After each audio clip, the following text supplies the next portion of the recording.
अस्सलाम वालेकुम गाइस, कैसे हैं आप? उम्मीद है बिल्कुल खैरियत से होंगे और ईद की तैयारियों में मसरूफ़ होंगे। और आज का जो मेरा लेक्चर है ये वर्ल्ड जनरल नॉलेज के हवाले से, और इसमें हम 50 MCQs वर्ल्ड ज्योग्राफ़ी के हवाले से पढ़ लेंगे। और मेरे चैनल को सब्सक्राइब लाजमी करें, और जितने लोग भी आप सुनते हैं उसको लाइक और कमेंट लाजमी किया करें। ठीक है, सब्सक्राइब करने के बाद बेल आइकन को लाजमी प्रेस करें ताकि आपको आने वाले लेक्चर की अपडेट्स मिलती रहें। आपको पता है कि तमाम के तमाम जितनी भी बुक्स में कंपाइल्ड डाटा है उनको मैं वीडियो फॉर्म में लेके आ रही हूँ, और जो मेरा अपना जिस तरह से मैंने तैयारी की थी, और जितनी भी फेमस बुक्स हैं जिनके अंदर से क्वेश्चंस पूछे जाते हैं वो मैं लेके आ रही हूँ, ताकि आपको बुक खोलने की ज़रूरत ना पड़े। और जो बुक पढ़ पढ़ के बोर हो चुके हैं वो इन वीडियो को देख कर अपनी जनरल नॉलेज की तैयारी भी कर सकें और रिवीजन भी कर सकें। सबसे पहला क्वेश्चन है जी, the deepest point in the world is कौन सा है? मेरियाना ट्रेंच है। तो मेरियाना ट्रेंच जो है ये कहाँ पे वाक़या है जी?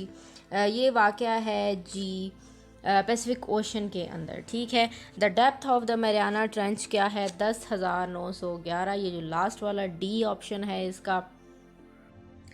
Panama country connects the two countries. तो दो कौन सी कंट्रीज़ को ये जोड़ती है? तो south America and north America को ये जोड़ती है। Turkey connects the two countries. Turkey जो है कौन सी दो कंट्रीज़ को कनेक्ट करती है? तो एशिया एंड यूरोप को कनेक्ट करती है। Egypt connects the two countries. Egypt कौन सी दो कंट्रीज़ को कनेक्ट करती है? तो एशिया एंड जो अफ्रीका है इसको ये कनेक्ट करती है। ऑप्शन इसका बी है। ठीक हो गया। The Panama canal in Panama is a man made. यहाँ पे मुख्तलिफ चीज़ें आपने देखनी है ध्यान से। पनामा कैनाल जो है वे मैन मेड है। ठीक है, कैनाल एक बनाई गई है और 77 किलोमीटर वाटर वे है। ठीक है, लॉन्ग है ये। That connects Atlantic ocean and Pacific ocean. ठीक है, तो ये किस किस को करती है, जोड़ती है ये? That connects Pacific ocean and Atlantic ocean को, यानी ऑप्शन ए ही इसका दुरुस्त है। ठीक हो गया। नेक्स्ट क्वेश्चन है, the Engadin valley is located in. The Engadin valley is located in Switzerland. इसका राइट ऑप्शन जो है स्विट्ज़रलैंड है। The Engadin valley is located in Switzerland. मैं फिर कह रही हूँ कि जो आपको लगती है कि चीज़ आपसे फेमिलियर नहीं है, पहले देखी सुनी नहीं है, तो उसको एक दफ़ा गूगल लाजमी किया करें, उसकी पिक्चर देखा करें। The Pico island is located in पुर्तगाल में है। ऑप्शन बी इसका दुरुस्त है। The Pico island is located in Portugal. Sultan Ahmed mosque in पहला एमसीक्यू तो यहीं पे क्लियर हो जाता है कि सुल्तान अहमद मॉस्क कहाँ पे है?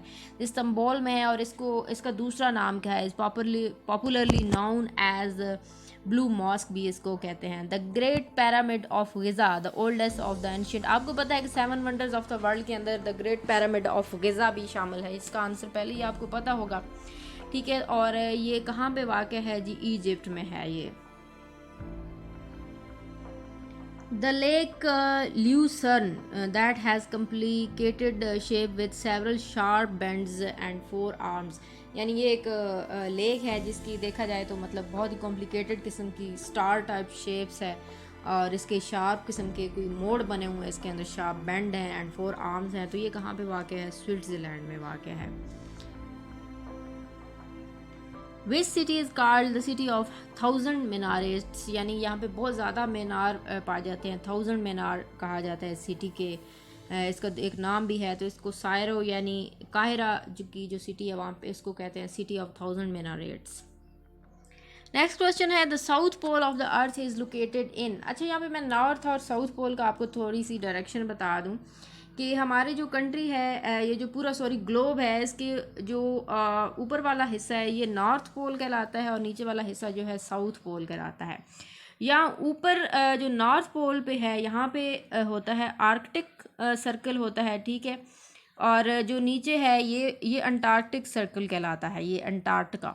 ठीक है, आप मैप के ऊपर देखें, आप गोल जो ग्लोब होता है या जो प्लेन मैप होता है तो उसका ऊपर वाला जो हिस्सा वो नॉर्थ कहलाएगा, नीचे वाला साउथ कहलाएगा। तो साउथ पोल हमारा जो है, the South Pole of the world is located कहाँ पे वाक़या है? साउथ पोल हमारा इस तरह आपको समझ आ गई होगी, यानी कि जो कि हमारा अंटार्कटिका है, साउथ पोल ये कहलाता है। और जो इसी तरह जो नॉर्थ पोल होगा वो हमारा कहाँ पे होगा, आर्कटिक सर्कल यानी आर्कटिक ओशन के अंदर होगा वो, ठीक है, हो गया।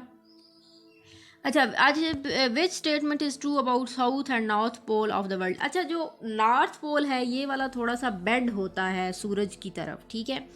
तो नॉर्थ पोल जो है वो वार्मर देन साउथ पोल है। अभी जो नॉर्थ पोल है उसकी थोड़ी सी डायरेक्शन टेढ़ी होती है, यानी यहाँ पे अगर सूरज है तो यहाँ पे ये नॉर्थ पोल है, ये सूरज के थोड़ा की तरफ झुका हुआ है। जो साउथ पोल है ये सूरज की तरफ से झुका हुआ नहीं है बल्कि पीछे हटा हुआ है यहाँ पे। तो इससे क्या होगा कि सूरज की जो शुआएं हैं वो नॉर्थ पोल पे ज़्यादा पड़ेंगी और साउथ पोल पे कम पड़ेंगी। तो इससे क्या साबित होता है कि north pole is warmer than south pole. The Sinai peninsula is located in कहाँ पे है, इजिप्ट में है।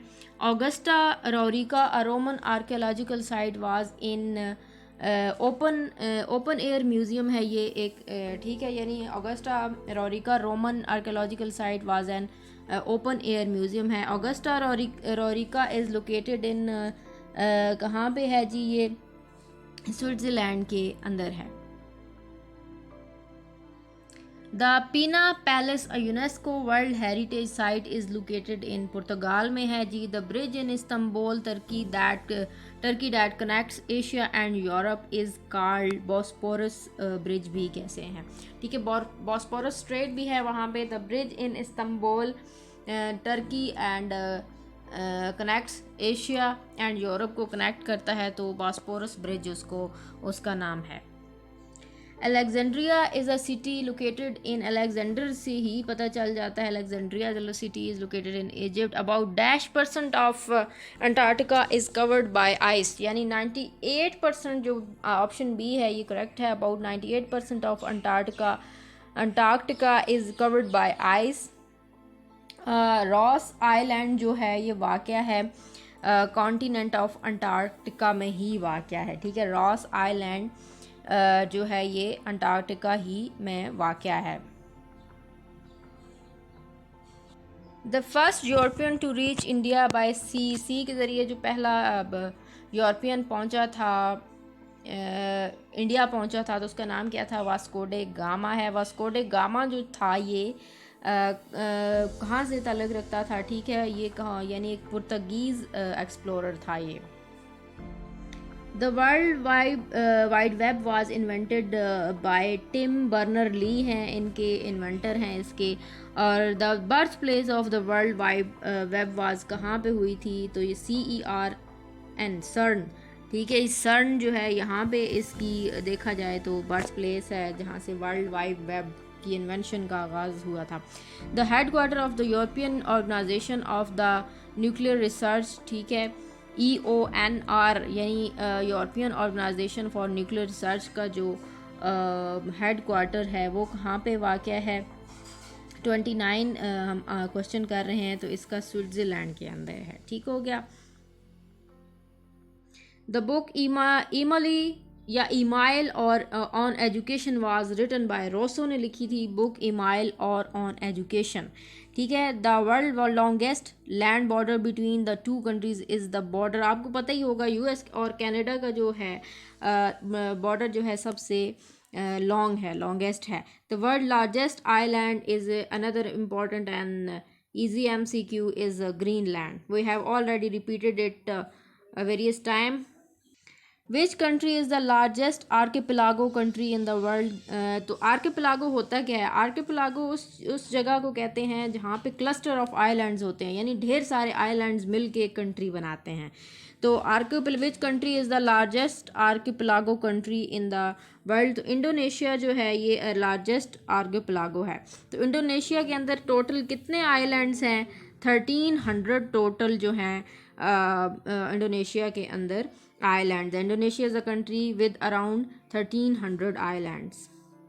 The most disperse country in the world कौन सी है? डिस्पर्स का मतलब यह है कि बिखरी हुई। आप अगर मैप के ऊपर देखें तो मालदीव जो कंट्री है ये बहुत छोटे छोटे छोटे आइलैंड्स की सूरत में है और पूरे समंदर के अंदर ही बिखरी हुई है, ठीक है। और इसकी वजह से इसको डिस्पर्स कंट्री भी कहते हैं, यानी बिखरी हुई कंट्री, एक आइलैंड्स की सूरत में समंदर के ऊपर बिखरी हुई है। मलाइशिया इसको कहते हैं।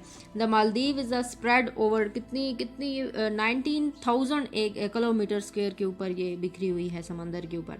Maldives a country in Asia is consist of around dash islands, ठीक है। तो इसको कितने आइलैंड्स हैं? इसके 1192 जो हैं इसके टोटल आइलैंड, ऑप्शन सी है इसका। Which country is called the land of midnight sun? तो मिड नाइट सन जो है ये किस कंट्री को कहते हैं? आपको पहले भी पता ही होगा कि नॉर्वे को कहते हैं। Which country is also called the land of midnight sun? Then question है कि which country is also called rainbow nation? Rainbow nation आपको भी पता है साउथ अफ्रीका के अंदर, आपको पता है वहाँ पे मुख्तलिफ कलर्स के लोग हैं, वाइट भी हैं, ब्लैक भी हैं, ब्राउन भी हैं। तो यानी डिफरेंट कलर्स के लोग वहाँ पे रहते हैं, डिफरेंट नेशन काइंड ऑफ कह सकते हैं कि उनके जो कम्प्लेक्शंस है वो डिफरेंट है, जिस वजह से इसको रेनबो नेशन भी कहते हैं। तो वो कौन सी है? साउथ अफ्रीका को कहते हैं।